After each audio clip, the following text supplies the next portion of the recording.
Andrew. Yes. Want to ice skate? Are you a competent ice skater? We're here at the rink at Rockefeller Center. Bagel. Bagels. Bagels. Bagels. Bagels. Andrew?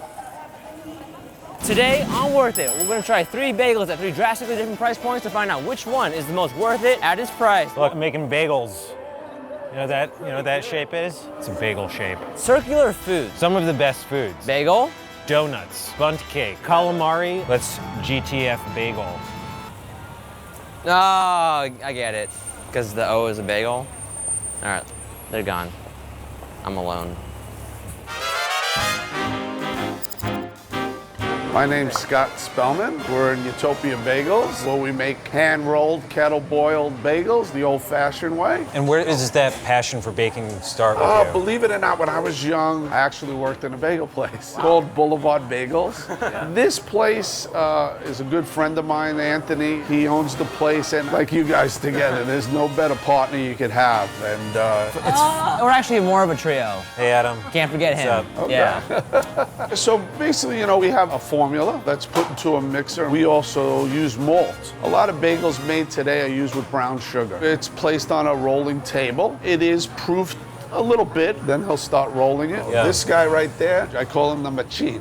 He's been rolling bagels 20 years. Wow. A lot of bagel places are machine rolled. There's not too many people that continue to hand roll. So before it's placed in the fridge, it needs to be proofed and risen. It's something that's underrated in baking. And if you speak to any baker, it's probably the key. Then it's placed in the refrigeration before it enters the next stage, which is the kettle. My ultimate thing is that feel on the paddle. If you under kettle a bagel, it'll come out looking like a baseball. If you over kettle a bagel, it'll come out too big. So after the kettle, we have poppy, sesame, all these flavors, and you're putting those flavors on these boards. From there, you put it in the oven and it goes around one turn and you flip it.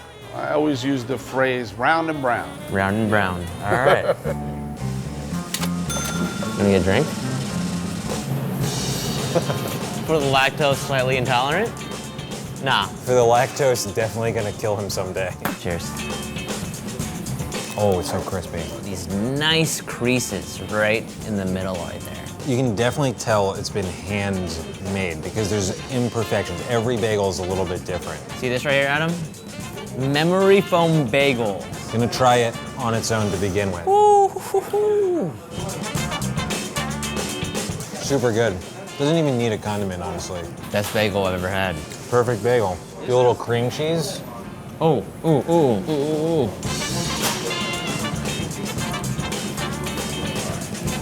Cream cheese heaven.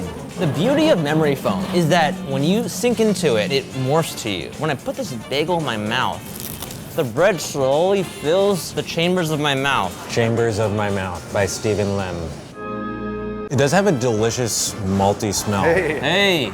We're gonna kick it up a little bit. We're gonna give you an everything bagel. We got cream cheese, tomato, and of course our Norwegian Atlantic Nova capers and red onion. This definitely is gonna take it up a notch. Look at the height on that.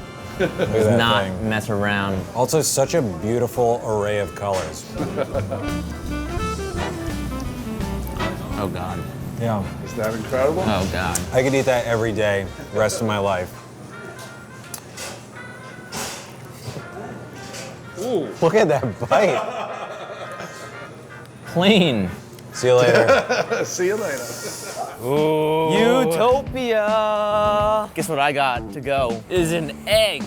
Everything bagel. Bagel fact, in Montreal, everything bagels are called all-dressed bagels. Really? That's right. So do you call a plain bagel an all-naked bagel?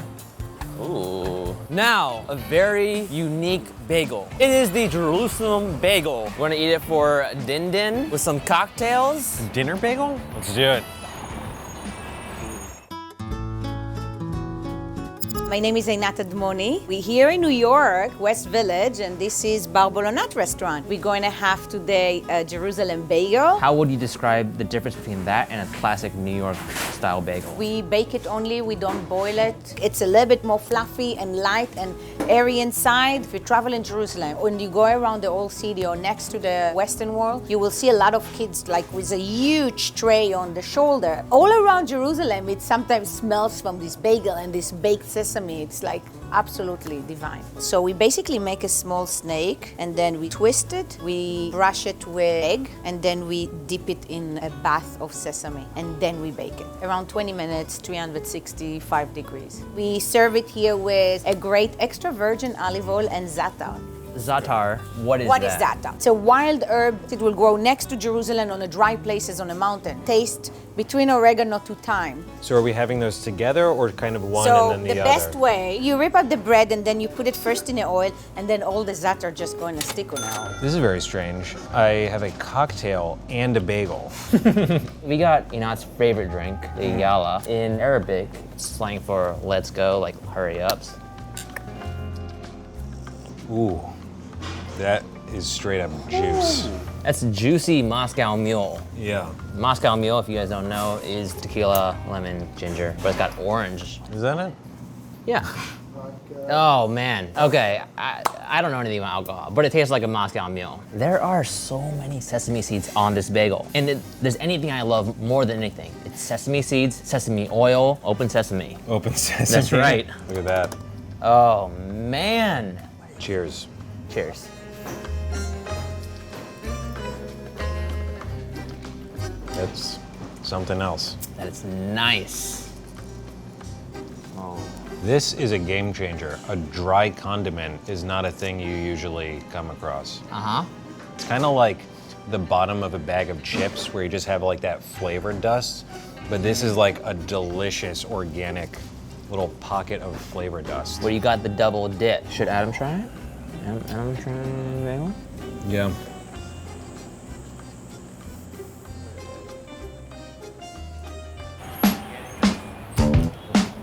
Dessert bagel. It's not a bite of yours. Do not shove that in my face. Okay. Ooh, that's good. Bagel fact! Did you know in 1963, the first bagel machine was invented, like the automated bagel machine? Really? And it was invented by a man who was a math teacher by the name of Daniel Thompson. And he also invented the folding ping pong table. Wow. Yeah. I guess once you start inventing one thing, all the other inventions just kind of like cascade out of your mind. And now we go to the $1,000 gold bagel, which all the proceeds actually go to charity. That's what makes it worth it. Yeah, that's cool. The bagel is found at a hotel, the Westin, and the charity is the Holy Apostle Soup Kitchen, and we're gonna go check that out a little bit later.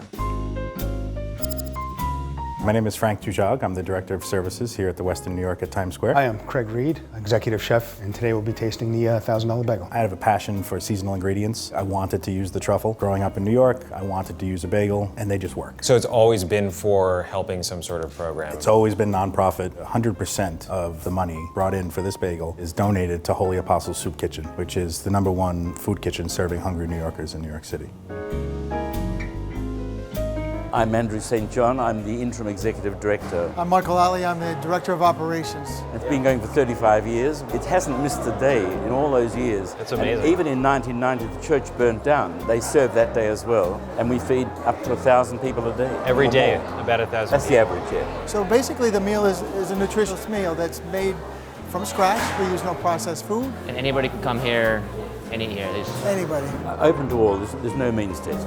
We are so glad to be able to talk to you guys and see how the proceeds are gonna come in and directly impact Holy Apostle Soup Kitchen. So thank you.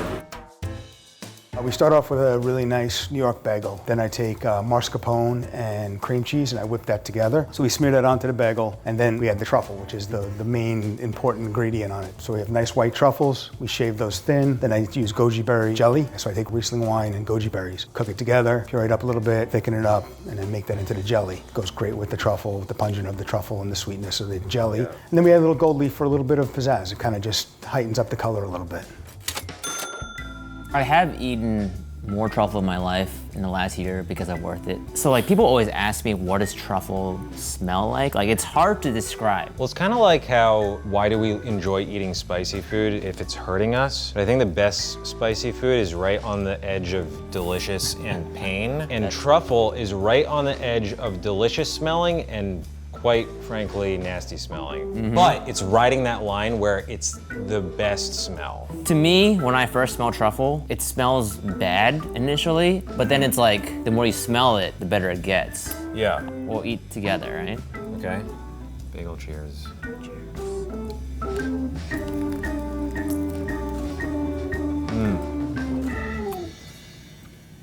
Solid bagel.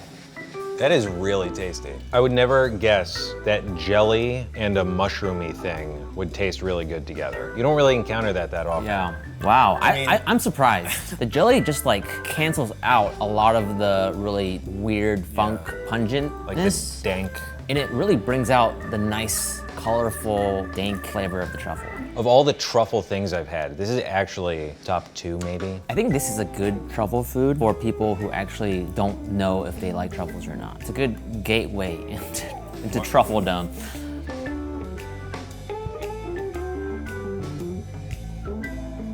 All right, who's your worth it winner, Andrew? My worth it winner is Utopia Bagels. I can't find a fault in their bagels. For me, I so want to pick the Jerusalem bagel, but it's this close. But it goes to Utopia. Yeah. Utopia Bagels is my worth it winner. I realized that I did not know what a bagel was. I've grown up today. I hit bagel puberty, okay? And I learned what bagels are. Hey Adam, what's your worth it winner? Bar Bolonat. Adam picks Bar Bolonat. Yeah. I get it. I saw that a mile away. This is something I sorely miss in Los Angeles. I think people just don't get it. Like, there's too much sunshine. They don't crave the comfort of a warm bready thing because they don't have that deep sadness that you need. You saying New York's a sad city? It's just a theory. Oh, yes.